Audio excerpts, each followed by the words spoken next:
গতকালই আমরা দেখেছি মুখ্যমন্ত্রী পুরো পরিষেবা নিয়ে প্রশ্ন তুলেছেন, আর আজ দেখুন হাওড়ার ছবিটা। হাওড়ার এই রাস্তা ইছাপুরের, যা কার্যত রোজকার জন্য যন্ত্রণার কারণ শহরবাসীর কাছে। বারবার রাস্তা সারানোর দাবি করলেও কোনোভাবেই পুরসভা কান দেয়নি, এমনটাই অভিযোগ স্থানীয় বাসিন্দাদের।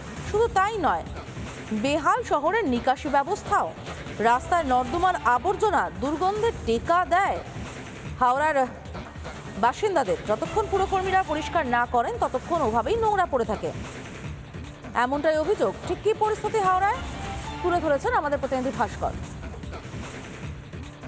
ঠিক জলের ট্যাঙ্কের সংলগ্ন এই রাস্তাটা দেখলে আপনি বুঝতে পারবেন না আপনি হাওড়াতে আছেন নাকি কোনো প্রত্যন্ত গ্রামে পৌঁছে গিয়েছে। রাস্তার মাঝ বরাবর সেই স্বাভাবিক নিয়মে আবর্জনা এবং তার থেকেও ভয়ঙ্কর রাস্তার একটা বিরাট অংশ সম্পূর্ণ ভাঙা।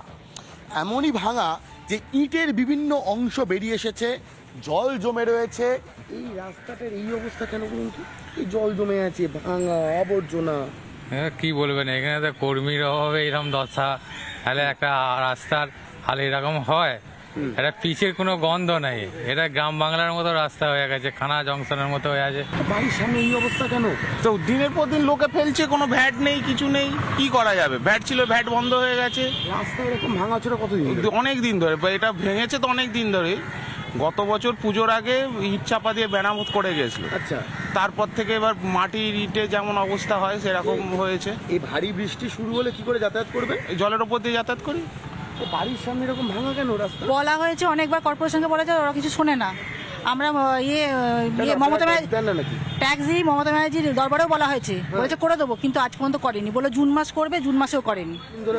অনেক দিন, 5-6 বছর হয়ে গেল। আমি তো এখানে আছি 7 বছর ধরে, একই রকম চলছে রাস্তা। এই বর্ষাকালে জল টল তো জমে যায়। হ্যাঁ, কতজন পরে তার কোনো মানে নেই।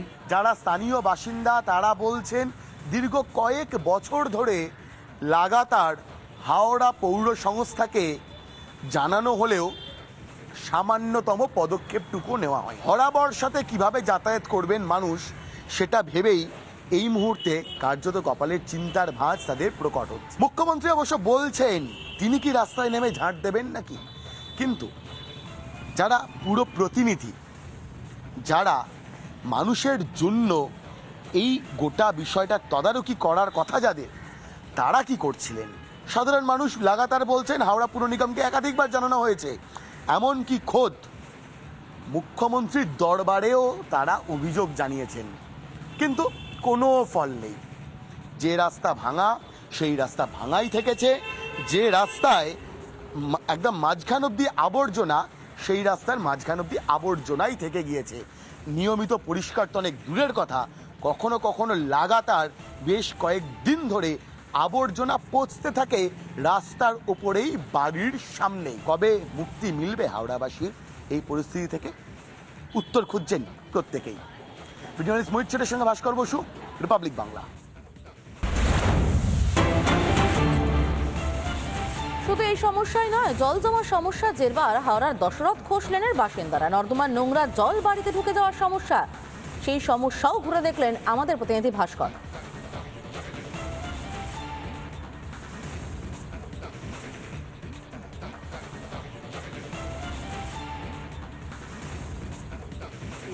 সারা বছর জমে থাকে জল? হ্যাঁ, সারা বছর জমে থাকে।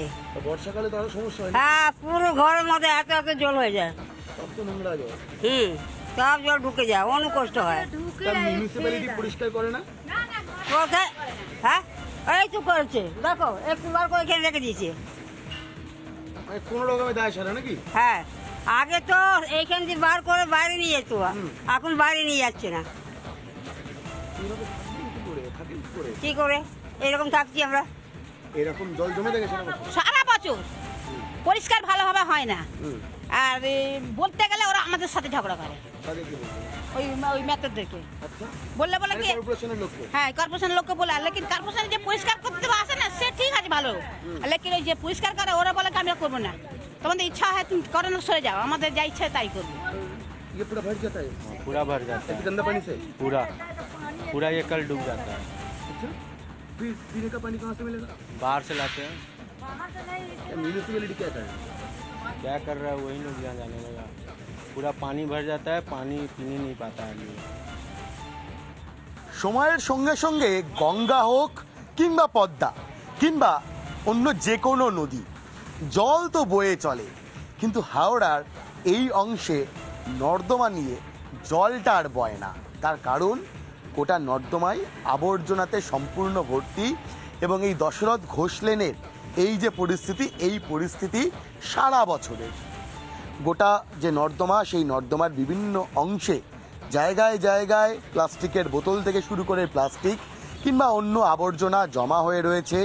একই সঙ্গে কিন্তু যে ময়লা জল, যে জল এতটাই কালো যে আলাদা করে বলা বাহুল্য, ঠিক এইভাবে ময়লা জল আর আবর্জনা জমা হয়ে রয়েছে। যারা স্থানীয় তারা বলছেন সারা বছরের ছবি এইটাই। হয়তোবা 6 মাস 9 মাসে একবার পরিষ্কার করার চেষ্টা করে হাওড়া পুর সংস্থা, কিন্তু সার্বিক যে অবস্থা, সেই অবস্থা বলছে অত্যন্ত ভয়াবহভাবে যারা স্থানীয়রা তারা এখানে বসবাস করছেন। জলবাহিত যে রোগ, সেই রোগও ছড়াতে পারে, এই আশঙ্কাও উড়িয়ে দিচ্ছেন না কেউই। ভিডিও মৈত্রের সঙ্গে ভাস্কর বসু, রিপাবলিক বাংলা। তৃণমূলের পার্টি অফিস ভাঙতে গেছে, এটা কিন্তু আদালতের নির্দেশে প্রয়োজনীয় যন্ত্রপাতি নিয়ে যাওয়া হয়েছিল, কিন্তু সেখানে একটা উত্তেজনা সৃষ্টি হয়। স্থানীয় তরফ থেকে একটা বাধা আসে বলে জানা যাচ্ছে। এই মুহূর্তে তারাতলা থানা এবং পোর্ট ডিভিশনের একটি বিশাল পুলিশ বাহিনী ঘটনাস্থলে মোতায়েন রয়েছে।